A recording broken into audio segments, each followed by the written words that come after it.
Since assuming leadership in September 2022, Burkina Faso's Captain Ibrahim Traore has generated a lot of activity.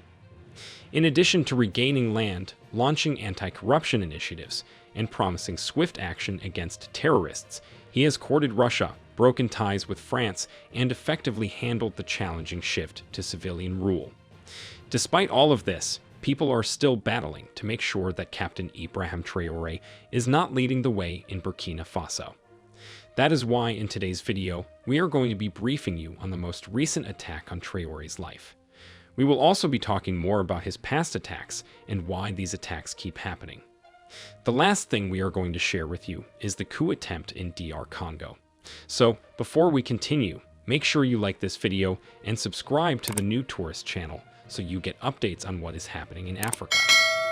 Following reports of gunshots close to the presidency, hundreds of protesters gathered in the country's capital on Friday to show support for Burkina Faso's military government. Protesters assembled at a roundabout in the heart of Ouagadougou and vowed to uphold President Ibrahim Traore's government. The protesters claimed that earlier in the afternoon, shots had been fired close to the presidential residence. They claimed they did not know what was going on, but they were there to stop anything from happening. Burkina Faso news agency AIB reported that an individual had tried to attack a guard at the palace, but there were no injuries or damage. However, security forces closed off access to the area around the palace. The landlocked West African nation has been governed by a military government since the elected president Roch-Marc Christian Kabore was overthrown by mutinying soldiers in 2022. On September 30, 2022, military leader Traoré took over once more. He instituted a 21-month parliamentary assembly and transitional government, which would end on July 1. The next steps in the shift to civilian rule will be the subject of nationwide surveys on May 25th and 26th. Since 2015, Burkina's forces have been struggling to combat jihadist insurgencies that have terminated thousands of people and forced around 2 million from their homes, violence that the army's leaders used to justify their coups. Note that this is not the first time that there has been an attempt on Traore's regime. In January, it was reported that a murder attempt against Traoré was thwarted in a stunning turn of events. It was reported that Lieutenant Colonel Paul-Henri Santiago Damiba was the brains behind this foiled effort. Paul-Henri Santiago Damiba, born January 1981, is a Burkinabe military officer who served as interim president of Burkina Faso from January 31, 2022 to September 30, 2022, when he was removed in a coup by his military colleague Ibrahim Traore. Fortunately, the conspirators' plot to detonate an explosion inside the presidential home was thwarted in time. In the wake of the most recent attempt on his life, Burkina Faso has seen several moments of political instability. This precarious position was brought to light in September with the arrest of 4 military commanders on charges of plotting a coup. In a statement read out on television last year, the authorities said some arrests had been made and they were actively pursuing other suspects, without giving specific details. Most people are now wondering if those plotting coups and fighting to remove Traoré are dissatisfied with the job he is doing. What are their desires? Do they have something to offer the nation? Or are they merely seeking retribution? These individuals must advocate for themselves. The abortive attempt on Traoré's life serves as a stark reminder of the enormous challenges he faces, both from internal and external adversaries. These people planning to take out Traoré could not be working alone. They have people backing them. As the days go by, Traoré keeps having more allies, and it will become very difficult for them to touch him. Bear in mind that Mali, Burkina Faso, and Niger signed a mutual defense pact in September 2023, as the 3 Sahel countries aim to help each other against possible threats of armed rebellion or external aggression. So, how do these perpetrators think they will bypass these 3 countries? Anyone trying to remove Ibrahim Traoré from where he is also has to remove the presidents of Niger and Mali. They will also have to deal with Vladimir Putin. The West could also be behind all that is going on because they want to find a new leader, one they will be able to manipulate. As we all know, Burkina Faso is rich. When it comes to natural resources, they have gold, zinc, copper, manganese, phosphate, and limestone in substantial quantities. It also has reserves of diamond bauxite, nickel, and vanadium. However, these remain largely unexplored. Since Traoré has decided to stand up for the rights of his people and his country, some people want him gone. This will not be happening anytime soon, since the people of Burkina Faso are standing strong with what Traoré is doing for them. They trust him. Ibrahim Traoré has been keeping to his promise of transforming the country and ensuring a better life for his people. He has already launched and embarked on multiple developmental projects, as well as following up with projects that were launched before he rose to power. Some of these projects include the modernization of roads, the construction of Ouagadougou Airport, the starting up of multiple entrepreneurship programs, and many others. Some people argue that these attempts are coming as a result of the statement Traoré made about elections. He had promised fair elections when he got into power, but later, he said elections were not a priority in the country at the moment. The question now is, are these people fighting for elections, or they are fighting for a safe country? This is the decade of coups in Africa.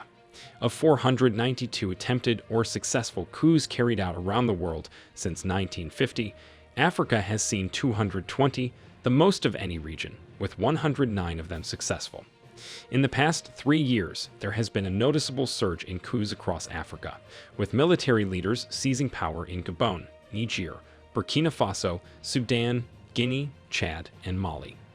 Out of 54 countries on the African continent, 4 to 5 have had at least one coup attempt since 1950.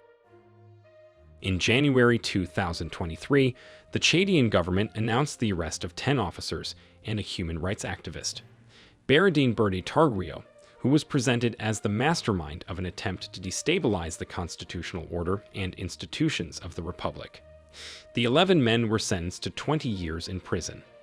They were convicted of undermining the constitutional order, illegal possession of weapons, and criminal association. The reason for the recurrent coup attempts in Africa is that the continent is still divided. Conflict and discord have always plagued Africa. To overcome these obstacles and create a more tranquil and cohesive continent, Africans must cooperate with one another. Programs for rapprochement, cultural exchange, and dialogue are a few ways to do this. Since so many African nations have suffered from autocratic governance and corruption, they have grown accustomed to it.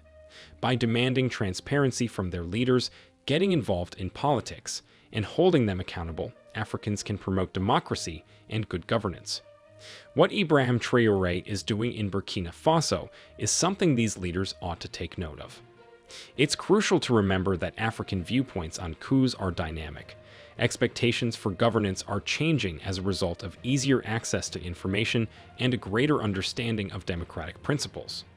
This is seen in the increasing demands for inclusive and peaceful political processes, as well as accountability and openness.